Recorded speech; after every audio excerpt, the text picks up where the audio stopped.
Ms. Tracy, you're muted.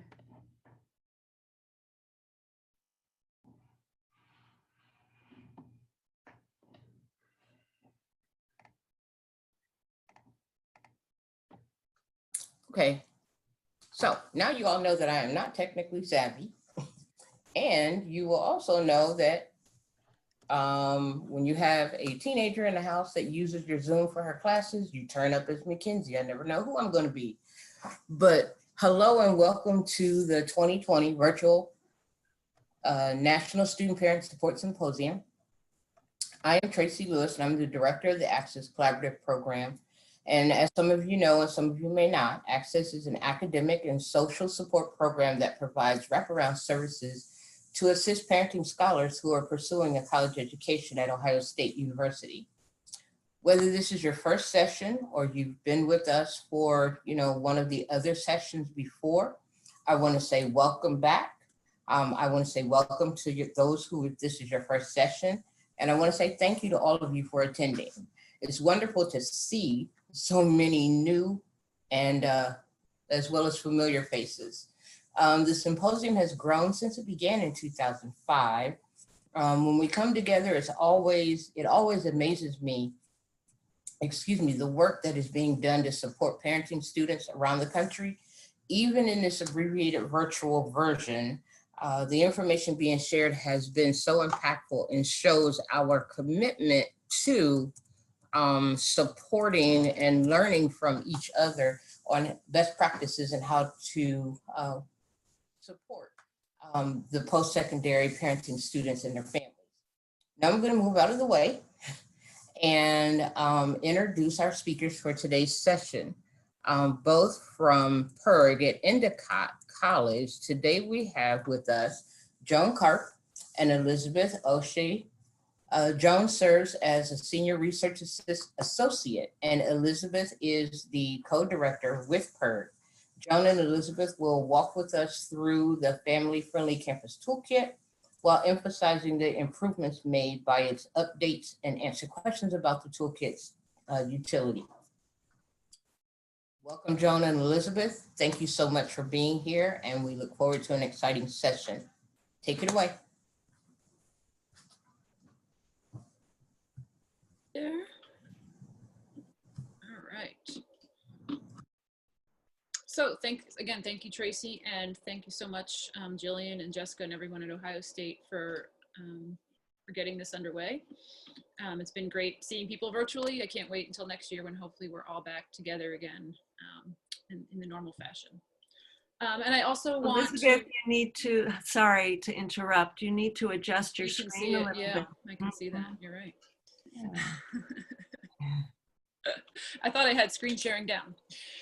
I also want to introduce, we have some other folks joining us here, some staff and student advocates from the University of New Mexico, Victoria Dimas and Naomi Ambris, and also from Mount Wachusett Community College, Ann Reynolds and Brittany Van Vleck. And they're going to talk with you a little bit later in the presentation about their experiences using the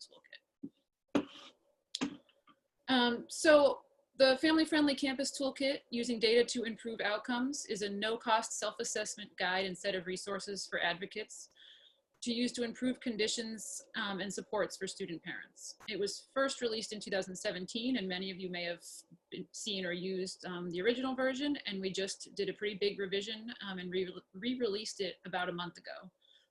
You can download it at our website, familyfriendlycampustoolkit.endicott.edu. And to get a feel for who's here today and what your familiarity with the toolkit is, if you could just take this poll. Can you guys all see the poll? Yeah, okay. So if you could just check off if you are new to the toolkit, this is your first kind of time hearing about it or learning about it, if you've used all or part of it, or if you're familiar with it but you haven't had a chance to use it yet.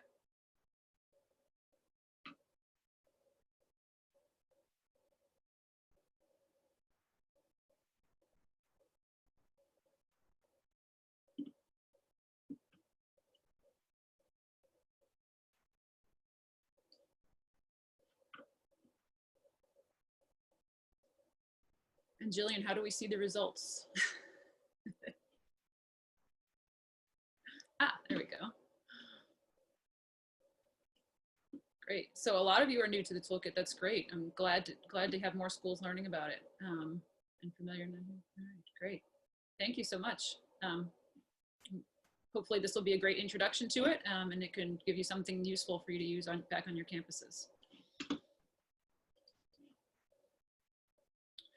Oops. Institutions and advocates have a variety of goals and purposes for using the toolkit. Oops. And things that generally result from its use. This is a brief list of them. Makes student parents more visible and raises awareness and includes more conversation about them on campus. Helps gather data from and about student parents and to learn about recommended practices, including a list and a rubric of recommended practices on campus, and ways to develop new resources, advocate for and prepare a student parent success initiative. The focus of the toolkit is really on data and using that data to get to know the needs of student parents on your particular campus. Some of the questions it can help answer are how many students there are on campus, their strengths, experiences, and what barriers they're facing, their persistence and graduation rates, and what supports that are existing are most useful, and how to best ensure that they'll have success. What supports do they need in addition to what already exists? So this is a screenshot of the overview of contents page from the new toolkit. And you can see it's divided into 4 sections: getting started, data collection, results in taking action, and helpful resources. In this new version, we've tried to better organize them so that you can easily find a tool or a resource that you need, and the color and themes continue throughout the toolkit as you go through. And this is an outline of almost the whole process, and I'm not going to go into detail about each one of these, but just pick a few of them. A task force is really the core central piece to the whole toolkit, bringing together advocates from different offices on campus and including student parents in that task force immediately has an impact by having conversations about needs and supports and experiences of student parents on campus. Whoops. One of those days. There's also a guide for institutional data and student parent survey and focus groups so that you can collect data directly from student parents about their experiences and really get to hear their voices. And the recommended practices includes 2 documents, a rubric and a list of recommended practices that we learned were successful at schools we've worked with. It includes particularly high impact practices, such as providing a gathering space specifically for student parents, and examples of basic supports, institutional supports, and community partnerships. The rubric allows you to self-assess where your supports and services are already strong and identify areas that could use particular attention. And now I'm going to hand it over to Joan to talk about some of the new features. Okay, thanks, Elizabeth. Elizabeth mentioned we were fortunate actually to get funding from Lumina Foundation to do a revision of the toolkit and to include a new set of 15 institutions to help us do that. We got feedback from many people across the country, including Ms. Tracy, who was part of the initial piloting group. And all of it was extremely, extremely useful.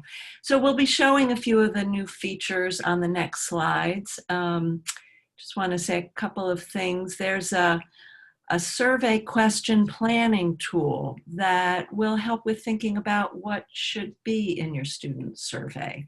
We've added a helpful resources section at the end. Last year at our SPSS session at this conference, when we asked people for feedback, so quite a number of people said it would be very useful to have examples of institutions like theirs and how they used the toolkit that they could share with their administrators. So we created 3 new implementation profiles from 3 very different types of schools. Next slide, please. So these are a couple of pages from the new toolkit that show some other new features. We've added better planning guidance, and that includes this page on the left. We put in some questions for reflection to help you customize what you do with the toolkit and customize it to your situation. They also added some additional information and encouragement for including student parents as partners in this process.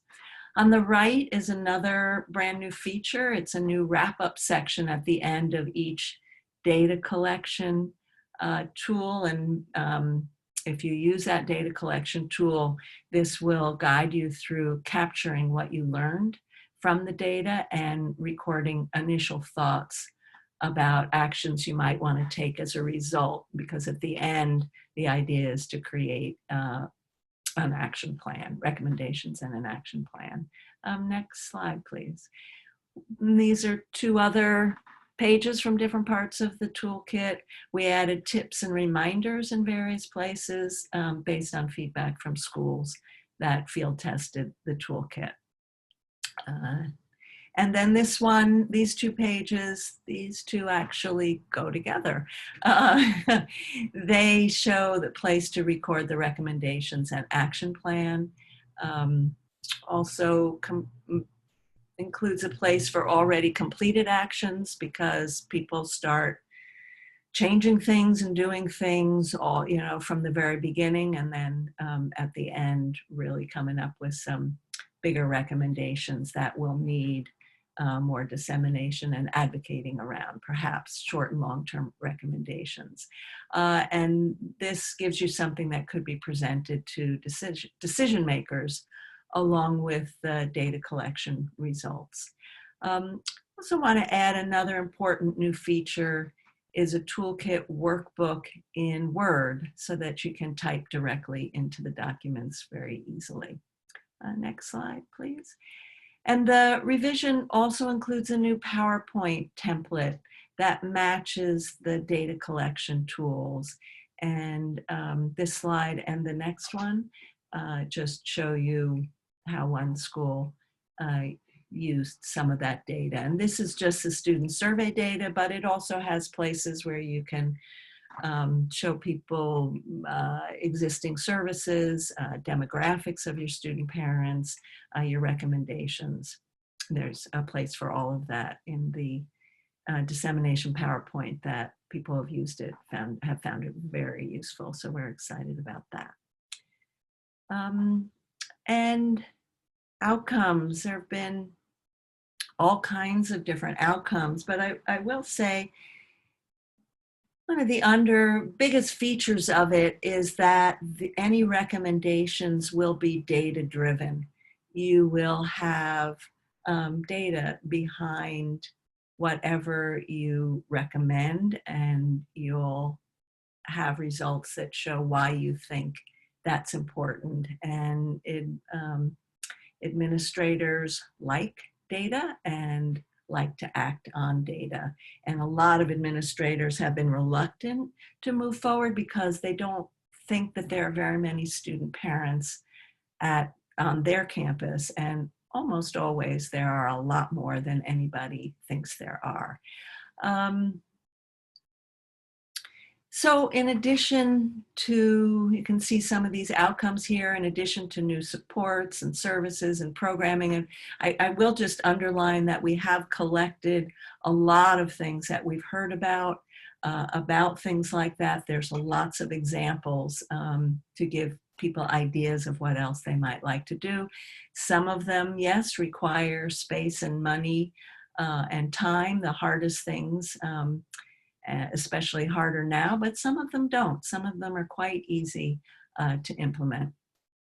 So people have done a lot of different things. Another big thing, people have figured out a variety of new ways to identify and count student parents. That's been big.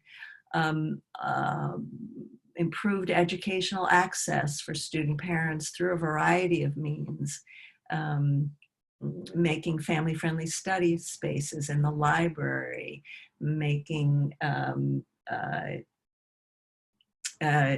chances to meet virtually. Of course, everybody's doing that now with different counselors, publicizing resources.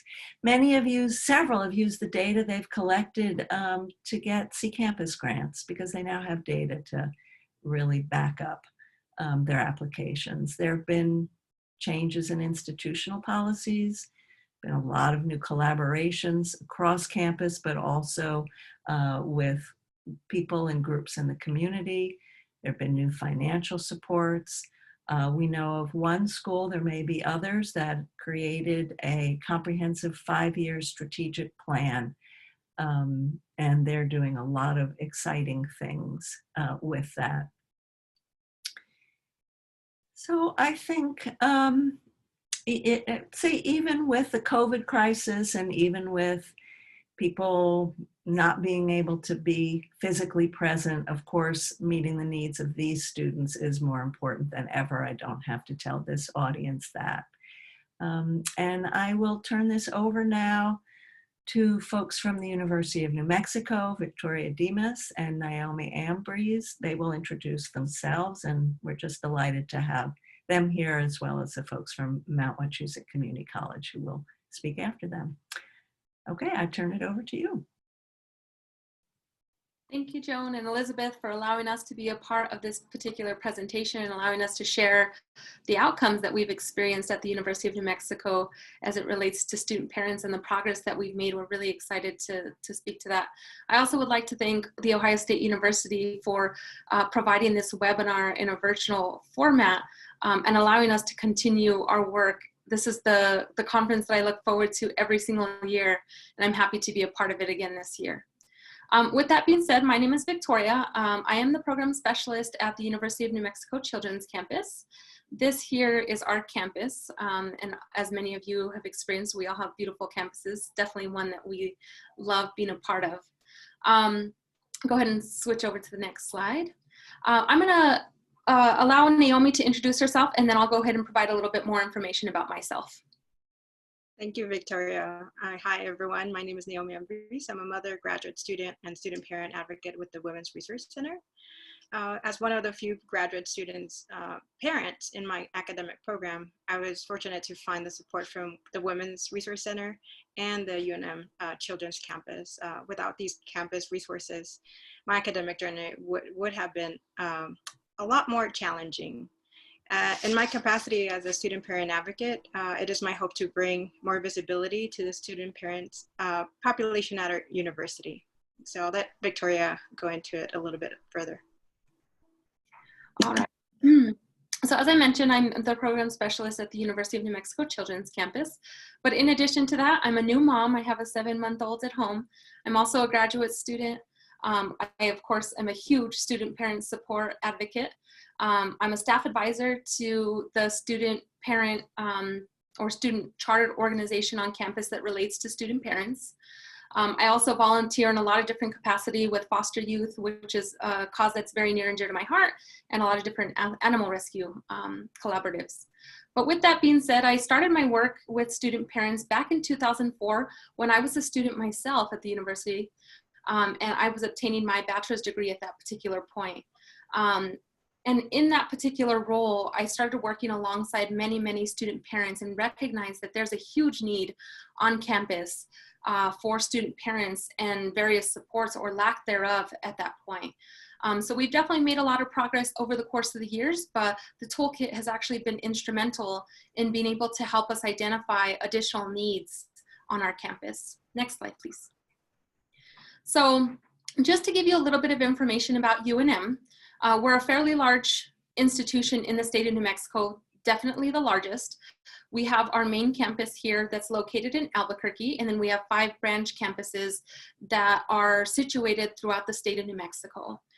We are a R1 research university, so we have a lot of different research activities that are taking place within our organization, which makes it an interesting dynamic when working with student parents because, of course, they may not necessarily be the students that are in class Monday, Wednesdays, and Fridays, but rather students that might be working in research labs on a full-time basis.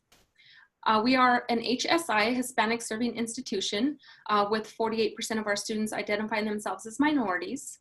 We typically have about 20 to 25,000 students enrolled each semester. And as you can see, we are the Lobos, and that's our fierce-looking Lobo there. Next slide, please. So just to provide a little bit of information about student parents on campus, Unfortunately, UNM was one of those campuses, and I know that there's many campuses that did not track information on student parents. So we've utilized the national statistics to advise that or estimate that we have about 4,600 students on campus that are student parents. We actually suspect that number to be much higher. And the toolkit has helped us evaluate some of those means, and I'll talk about that a little bit further later in the presentation. However, one of our community colleges that's about a mile away from us actually began tracking this data and is finding much higher student parent rates. Because many of these students filter into our university and transfer over, we anticipate that this number is much higher. We actually completed a survey for student parents in 2015, and two of the biggest needs that were identified were 80% were in need of childcare services, which I know a lot of institutions have challenges with. Right now, in our brick and mortar facility, we can provide care for approximately 300 full-time equivalent children. However, we have a waiting list of about 1,600 children. So it grows and continues to grow every semester. In addition to that, student parents identified that they would like to see a student parent resource center on campus. So at that time, those were two of the biggest needs, which we have kind of evaluated and provided supports for in different capacities. And with this particular toolkit, we actually anticipated that a spring survey was going to be disseminated to the entire student population in spring 2020. But of course, with the current pandemic closure, things have changed, and we're kind of reevaluating when that will be taking place. And again, we all recognize that student parents may not necessarily be familiar faces on campus, at least not at UNM anyhow.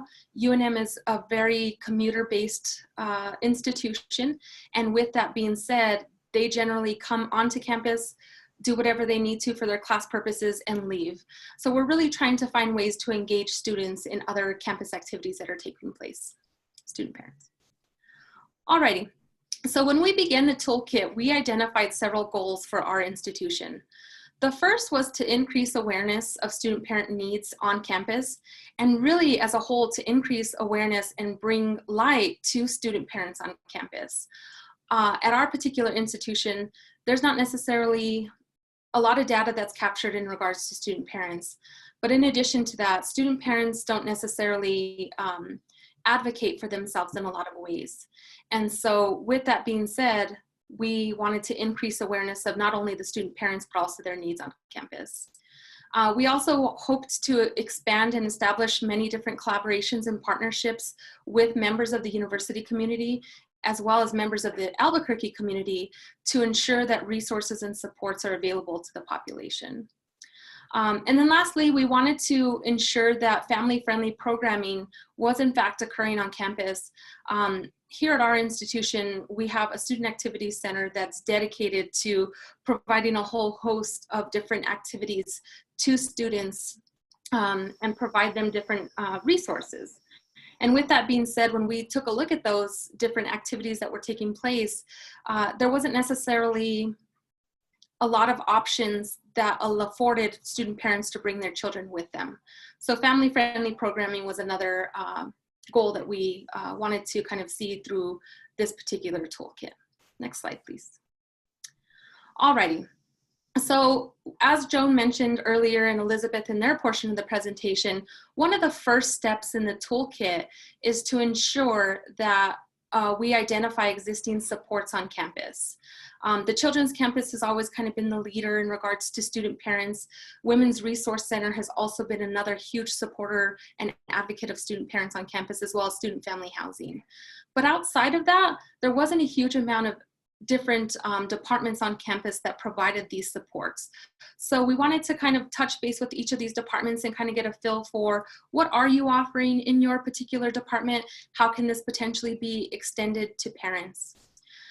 In addition to that, through those conversations, we were able to identify champions and stakeholders on campus who were able to support our processes in the toolkit and really kind of identify who we can utilize to our benefit in certain terms to be able to support student parents and really kind of see a lot of this programming take off.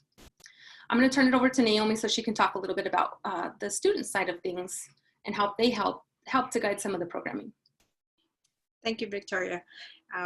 Well, as for the past year, and in my capacity as a student parent advocate with the Women's Resource Center, we've been able to collaborate again with the UNM Children's Campus, but also with Student Family Housing, and also the Global Parenting Cups, which is the student organization on campus.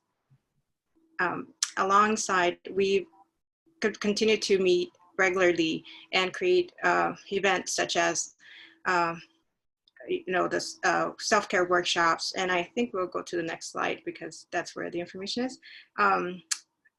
We held a school supply giveaway in the beginning of this semester last fall, and over 100 backpacks were given away. This was incredible because they were gone in 15 minutes. So and it was great to see the children receiving them. We've also created self-care workshops geared toward family friendly. We used to host before the pandemic Saturday yoga sessions. We did painting sessions. We did essential oil making, and this is geared towards, again, through the Student Family Housing, towards student parent and creating a family friendly campus.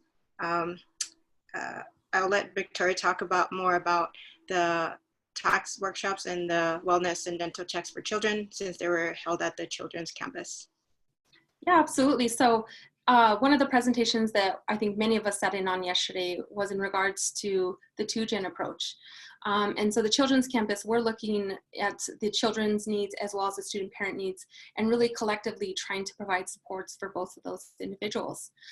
With that being said, the children's campus reached out to UNM's dental clinic as well as UNM's college nursing, and we've established both wellness checks that are taking place once a year here at the children's campus that is extended to the entire student parent population, in addition to dental checks.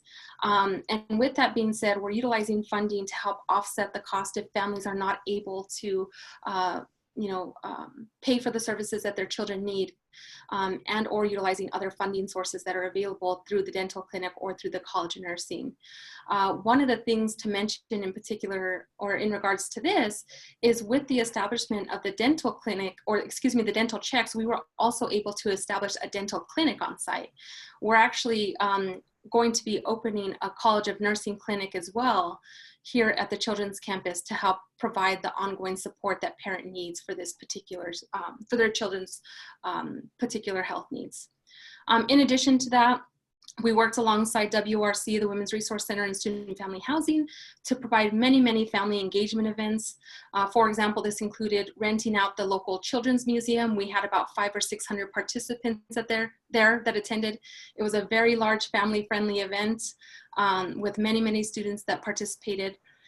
We also, for example, have rented out the student movie theater that's located on campus and provided family-friendly screenings. So we're really trying to provide a lot of different programming on campus for students and for their children as well, because ultimately these children are going to be our future Lobos. Next slide, please. Alrighty, so one of the other things that we worked on throughout the course of the year that was actually a huge win for the university to help identify student parent population is we began having conversations with financial aid, the director of financial aid.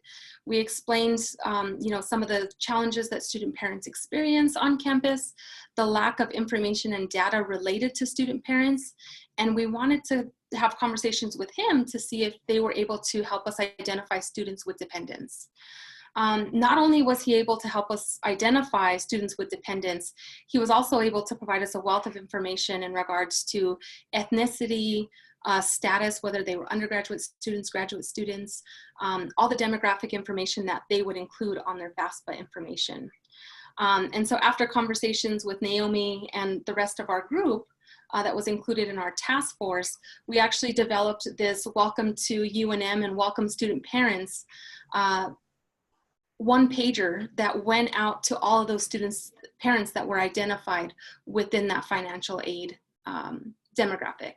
And so it was huge to be able to have that initial welcome to the university.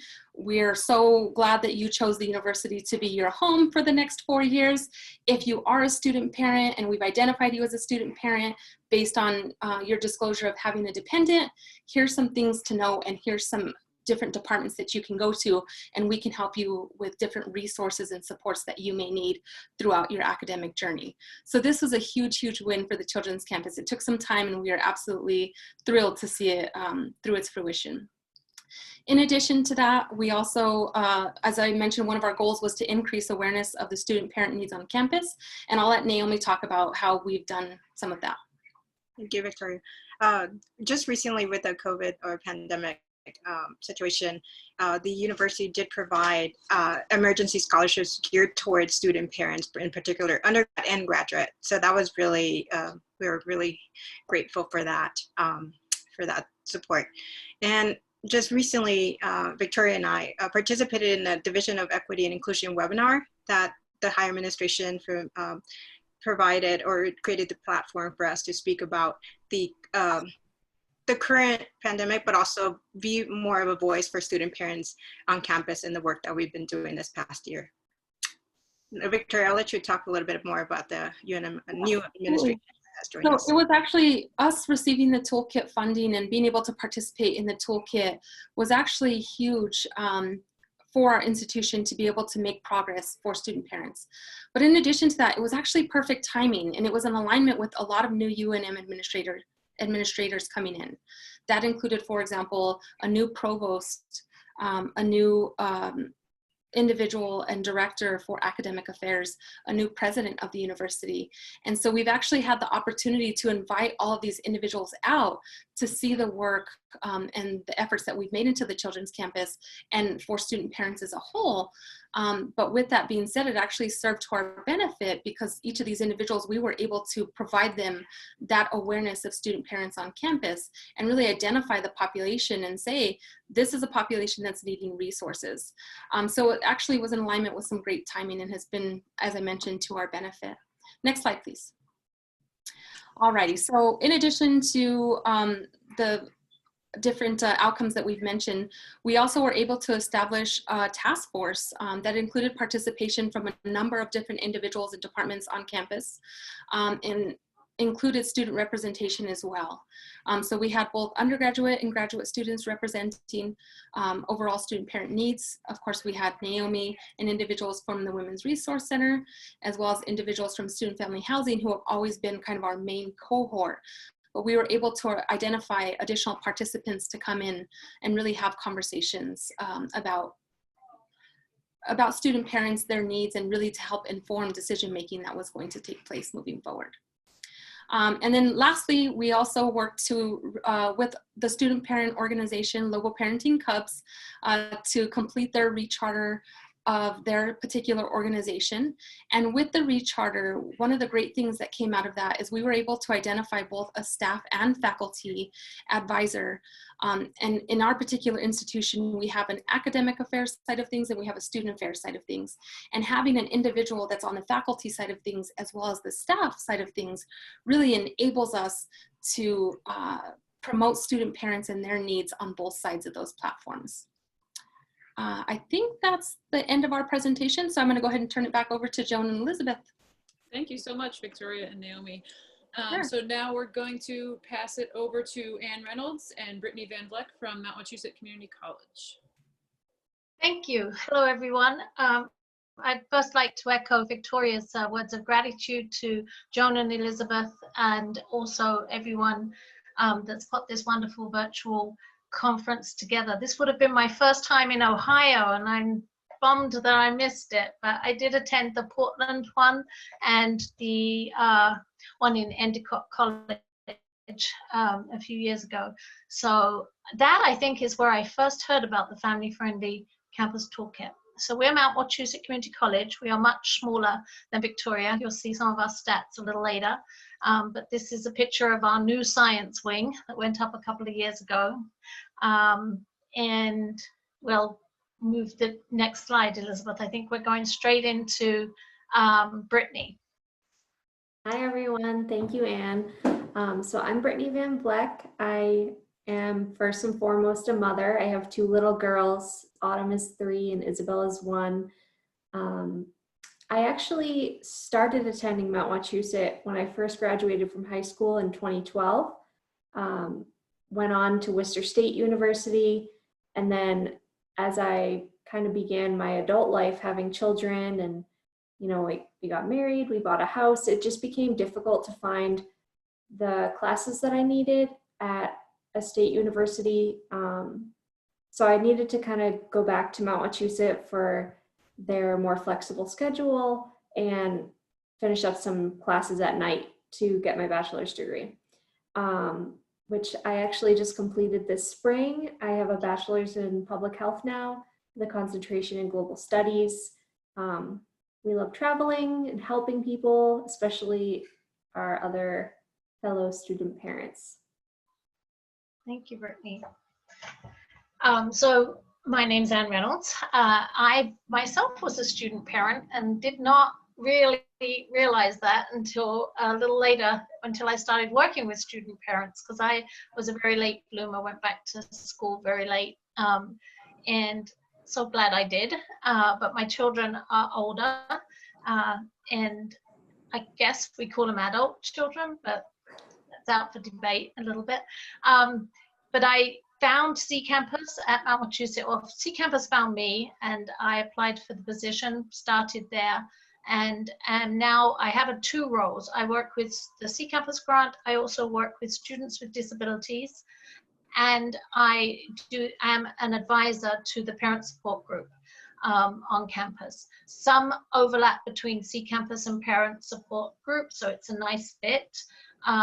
But there's some people in the parent support group who do not need the C-Campus grant, and vice versa. Some people in C-Campus, very busy student-parent life, they can't have time for this extra curriculum club that we do with the parent support group.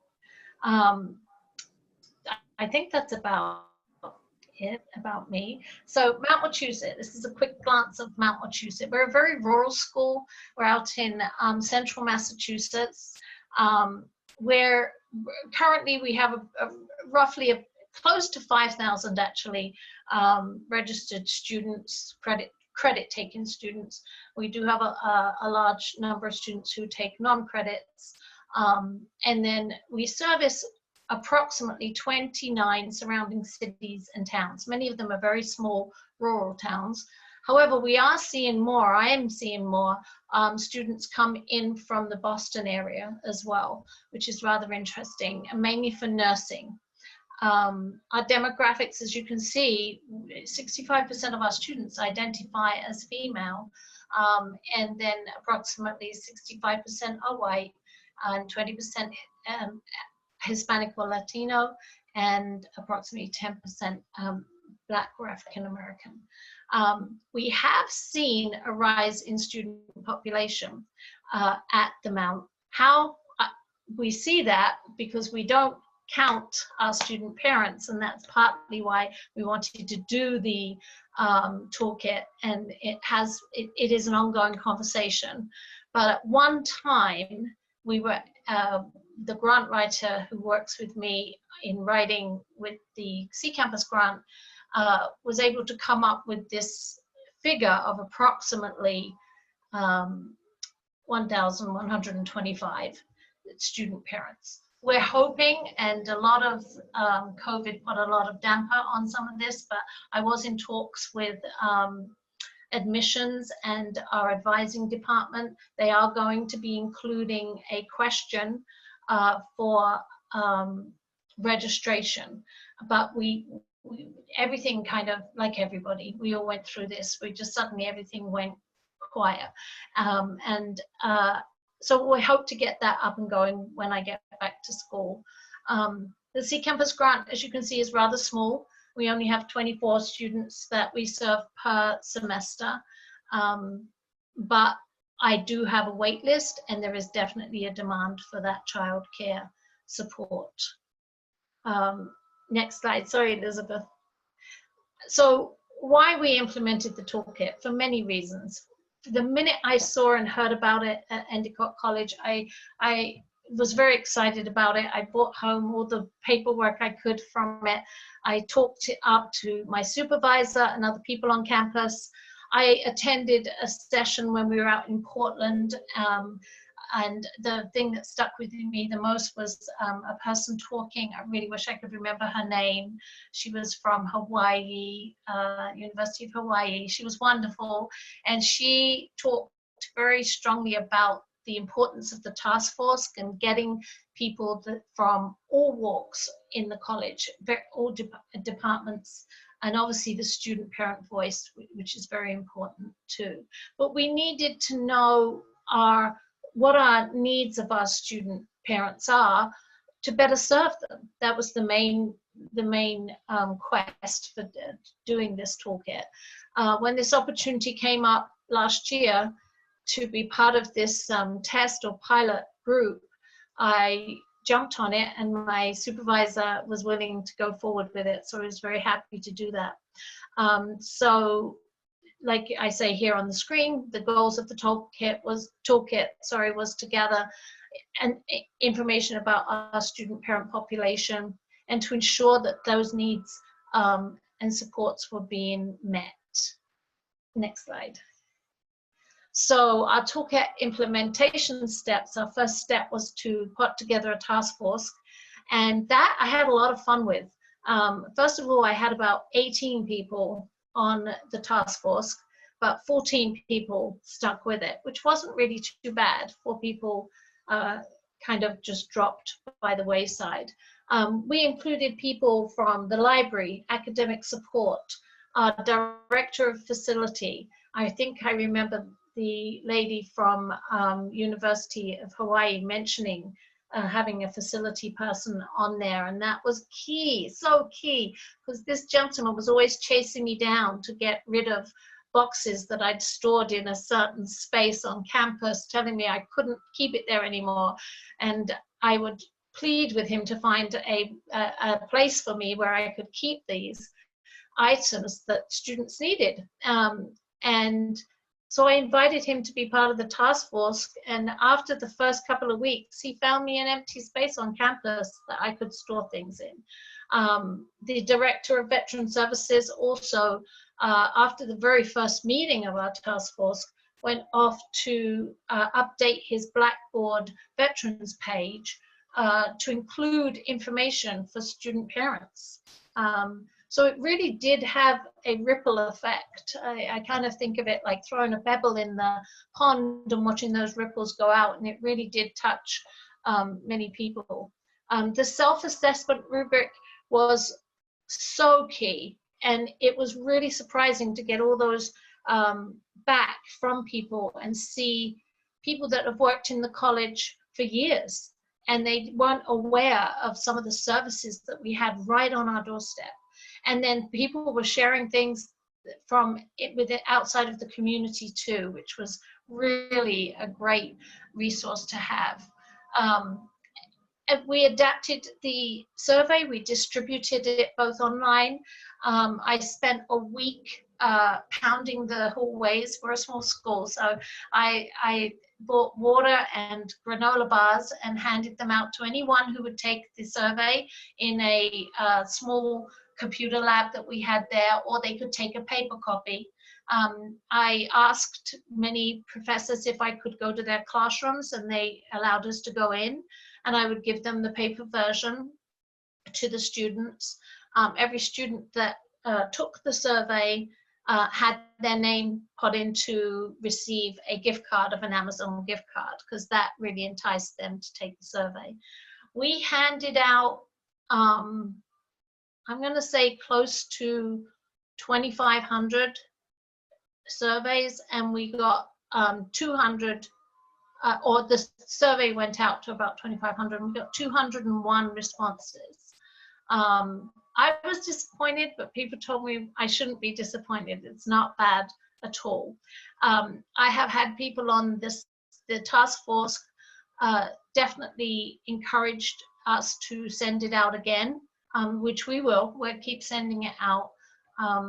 because I think it is good to know. I also went to other campuses. We have two other campuses, one in Devons and one in Leominster, and I did go to those towns too. And then the results were amazing. I mean, the biggest thing that we saw across the board was the need and want for a space for student parents to gather with or without their children, which we didn't have, but we do have now. And I'll tell you a little bit more about that space. And I want Brittany to share the next part and talk about her role on the task force. Yeah, thanks, Anne. So it was actually kind of funny how I got involved with everything, and how I met Anne. Like I said, I was a night student. I had my kids during school, and you know, part of the scheduling issue is that when you're going for public health or like any sort of science major, you have these labs and they're like 5 hours long. So here I am with my newborn and I have to like pump during our dinner break, right? And so I start the class and there's like nowhere to go. So you have to track down the janitor, and like this room is like a closet. It was a horrible experience. But anyway, Anne's email and contact information was pinned there on the wall. So I, in a fury of mom rage, sent her this email about how difficult of a time I was having and all the things that I was struggling with. And she immediately responded and was so kind to me. You know, took my feedback and like immediately made upgrades to the room. She got me a key to the room, so I'm not tracking down the janitor coming back late to class. Like, how embarrassing is that? So that's how I got involved. And then we chatted, and she told me, hey, I'm starting to run this task force to get some more support for parents and get more, you know, input, and basically wanted me as a stakeholder. And I was just so excited to be a part of that. You know, on campus, actually at Worcester State and Mount Wachusett, I hardly knew any other students with babies or children at all, really. It's kind of isolating to be a student parent. You don't feel like there's anybody else. So just the opportunity to gather the information on how many of us there really are, I think the visibility part of it is a huge piece. So being a student parent, you know, like I said, we have a house. I am working full time, so I didn't really have a lot of time to come to the meetings. But Anne was really great in finding a way for me to be involved in everything virtually, kind of like what we're doing now. We were a bit ahead of the times, I'd say. So I would just participate with the surveys and everything via email, giving my feedback on that stuff. And I really felt like I was involved. I would just kind of review the meeting minutes after if I couldn't attend the meeting in person. And yeah, I felt like it was really good, even though I couldn't be there. And I felt like my voice was still heard. You know, kind of like my mom rage email. I'm never shy about my opinions. So I had no problem getting receptive feedback on that stuff.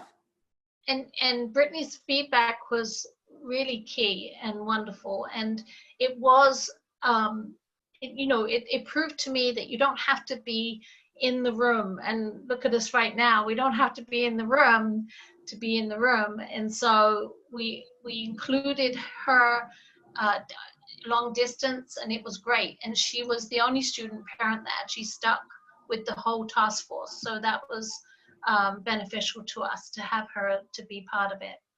She got to Worcester State and really wants to try and make a difference there. So we're going to keep her going on that one. But it was, I think we can go to the next slide, Elizabeth. I think so the biggest outcome Well, so I love this quote from Ariel, who also just graduated from Mount Wachusett with 2 associate's degrees. And I can share because she said I could, and survived COVID-19. And she's working she was working as a CNA in the prisons, where that's how she got it. So she got through. Her beautiful children there are very happy, and we're happy for her. So I just wanted to share that quote there. But I just want to, reiterate about our room that we got. It's not my dream. It's not out near the child care center where I would love it. It's on the 3rd floor. And we do have to move the lactation room up another level, which bothers me, but then maybe we could create a lactation room on the ground floor, which would be great. And we were given this old piano room, and much to a lot of people's upset, but a lot of people are very positive about this too. And we are, my dream is like Los Angeles Valley Community College, having Marnie's resource family center, but maybe one day. But for now, we have 4 computers. We will have a space. I'm dying to see it. They've been working on it all during this pandemic. The school actually painted and carpeted it, and we worked with another grant on campus that came to us to say, hey, I think we have some money in our grant that would allow us to help you furnish your room. So we're having a child play area, educational, age-appropriate toys and games, a lending library for student parents, and a lending library for children. So that's the big win.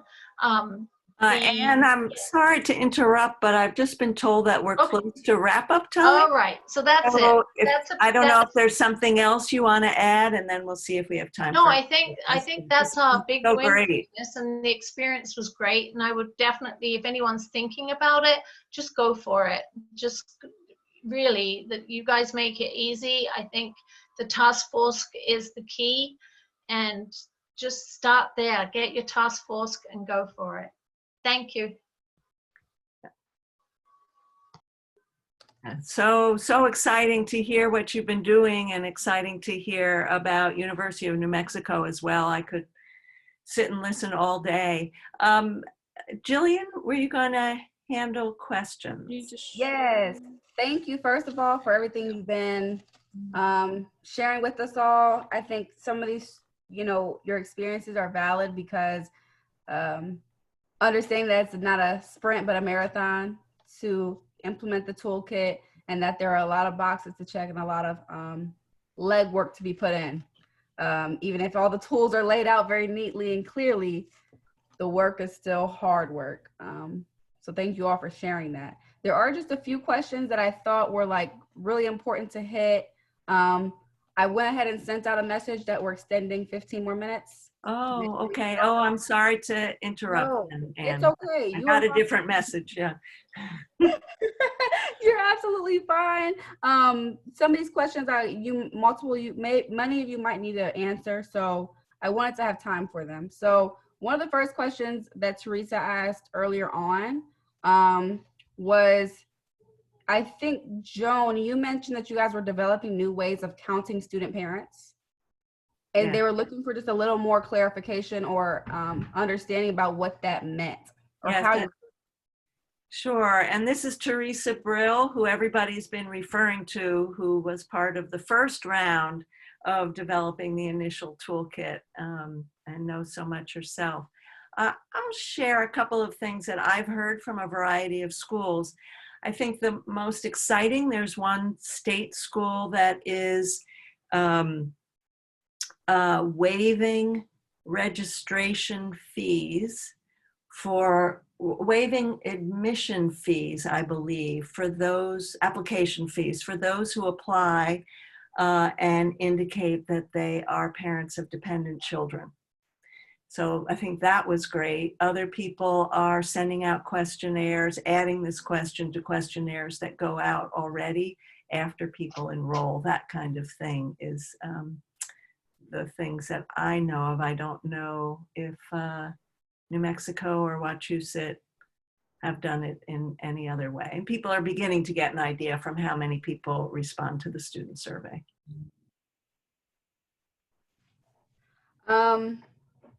If that's okay, I'm gonna go ahead and end the live answering on that question. It sounds like essentially offering funding for those who come forth is one way of counting parenting students. Yeah, and the other is to make sure that the question gets added when people are asked other demographic questions. Sometimes after they're admitted to school, before they enroll, or during orientation, I feel like are times people have been using. And can I ask this question? Because I know some universities are a little more tight-handed about that kind of data.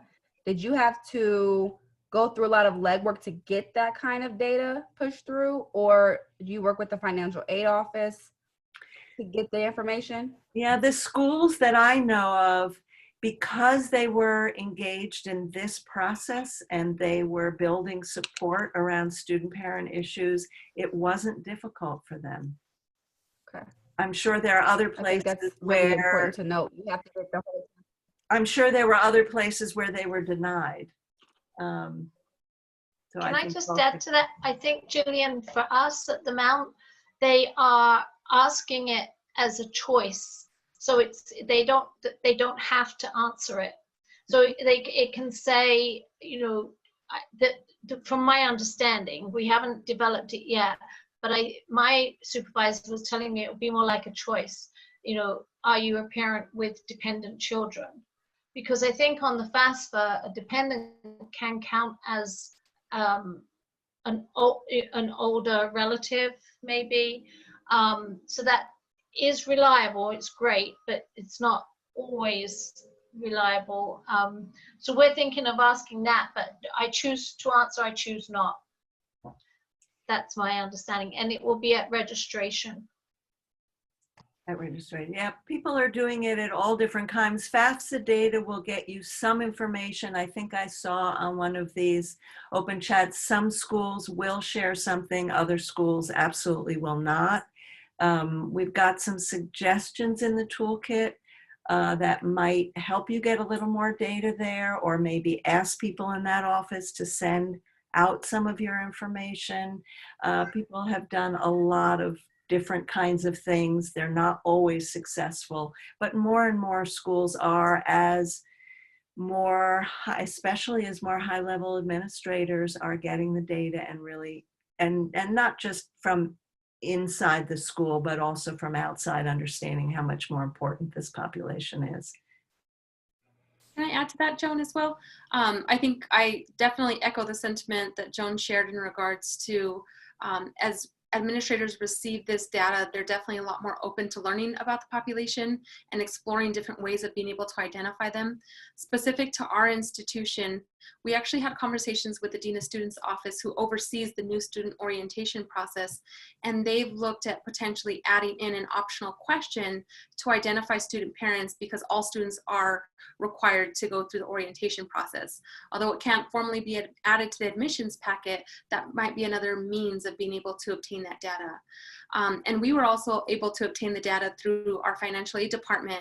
I recognize that there's some challenges with that for a lot of institutions, but what we requested of our financial aid department is to be that communicator for us, since they have direct access to that student's information.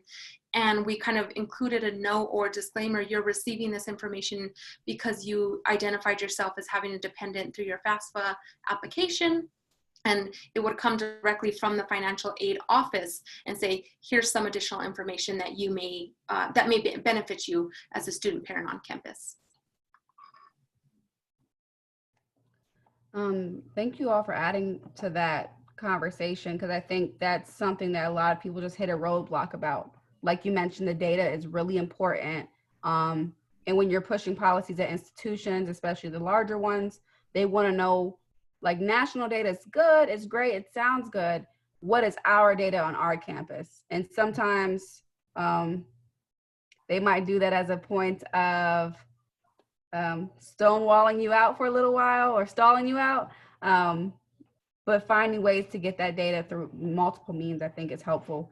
I like that you also shared earlier about the IRB survey. I think that's a very valuable tool because not everybody even knows how to go through IRB approval. So that process in itself is pretty notable. It looks like Naomi has a little bit more to say about Naomi. About what?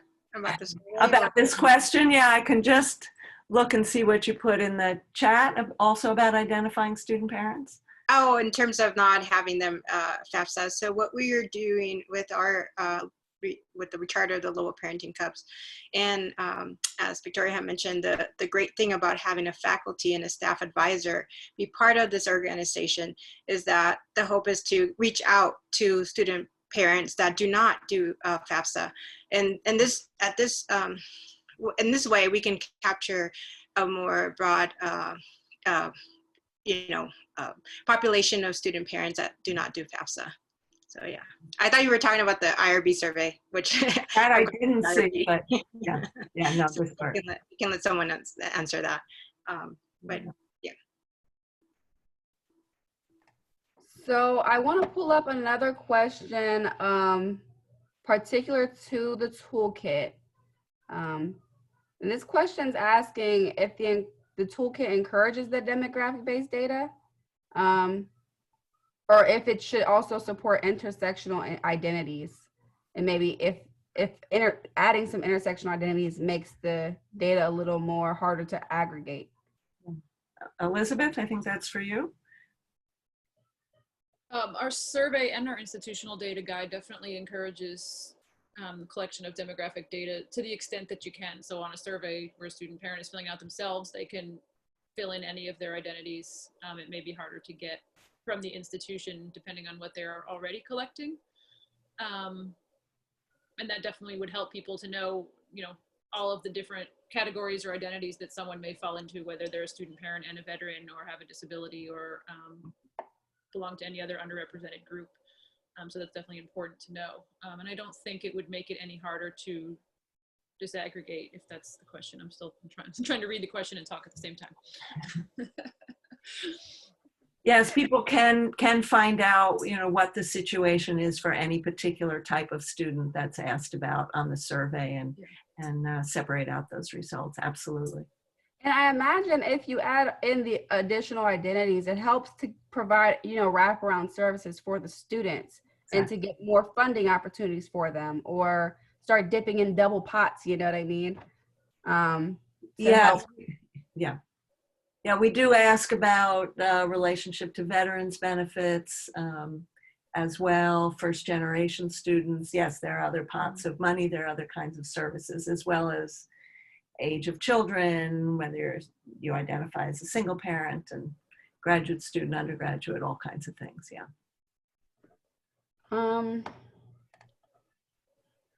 There's so many chats and so many things. I have not caught up yet. We're going to try to push about another 6 minutes. So let's see if we can there's two that I have here pending. Let's see if we can get through them. Amy asked a little earlier, how are you funding some of those 2Gen activities, which it sounded like there was toolkit funding that maybe UNM had got, but what other ways can they fund them? Yeah, and I'll just say that Amy O'Keefe from Women's, what's it called, Amy? Texas Women's University was another field tester and provided great feedback, but I think that's for you, Victoria. Yeah, so we're fortunate to have a new governor in the state of New Mexico and state leaders who really value early intervention services and early childhood services in our state. So a lot of the funding that we receive comes directly from the state of New Mexico. We also utilize our C-Campus grant through the Department of Education to help support some of the activities that are taking place for our children as well. That includes, for example, wellness checks. It includes, different rental of the sub movie theater for some of the different student or family-friendly programming options that we discussed. And then in addition to that, we receive student fees here at our university, or a portion of student fees. We have to go and request those every year. And we utilize student fees as well as an additional means to help support the overall needs of children. I hope that answers your question. I think it does, because there's just different ways to fund things that might not be a direct grant to fund explicitly to gen activities. Like you kind of sound like you have to maneuver it and frame it in a way so that it fits the grant purposes or the funding purposes to still serve your bigger goal, if that's what I'm understanding. Absolutely, yeah. So we're leveraging funding from a lot of different organizations and institutions to help support our goals and our missions, and that includes, for example, the student parent activities that we talked about, but also the resources that we're making available to our children and their children. And I imagine at this point we could have a whole nother session about grant writing and how to write these grants in a way and where to find funding. Exactly. Session coming soon. I don't know if there's another question. I know that Anne had an interesting experience getting help with the new Family Resource Center at Mount Wachusett. Yeah, so there's a new grant at the college where they are I wish I knew all the details, but it's definitely an early ed grant of some sorts, that they're trying to it's to help providers get their CDA, and also to help bring students on campus who are interested in becoming early childhood educators themselves. Within that grant, because a lot of these students are going to be evening students, they wanted to ensure that there was a place that the students can go and study, because our library closes early.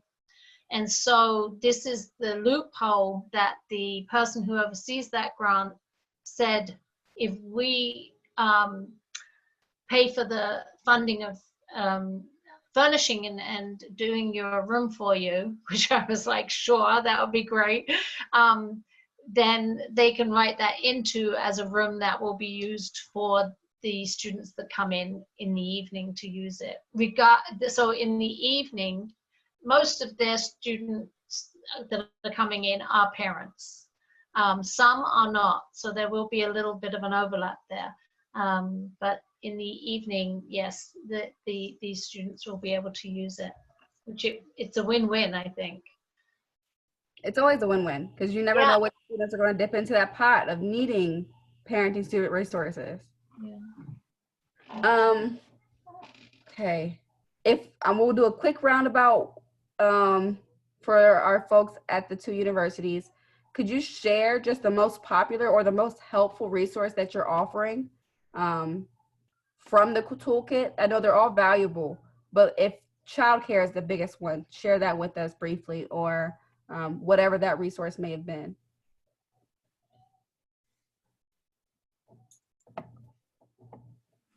We can start with Anne or Victoria.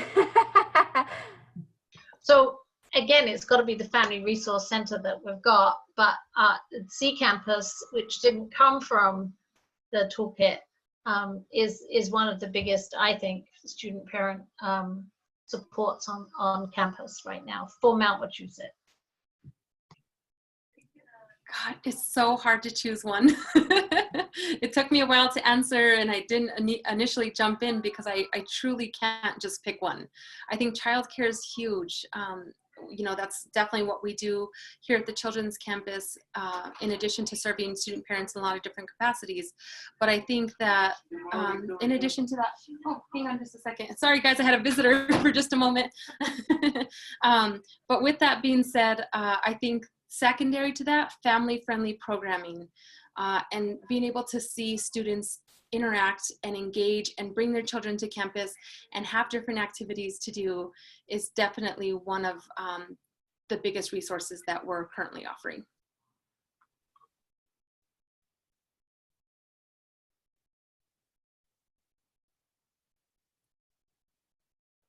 There's a few questions that just popped in, but I don't want to keep pushing our time out for the folks who have other stuff to get back to.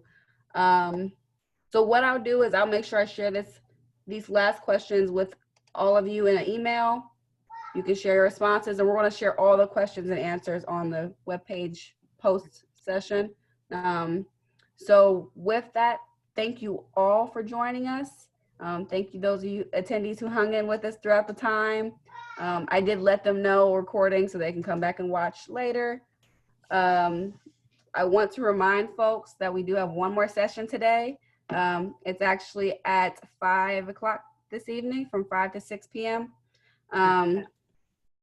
And I will be right there back on the session. It's actually hosted by our parenting student org, and kind of discussing how to support student orgs and student parents being organizational leaders a little more in these institutions and leveraging that for their own mobility to get like things like this toolkit pushed through.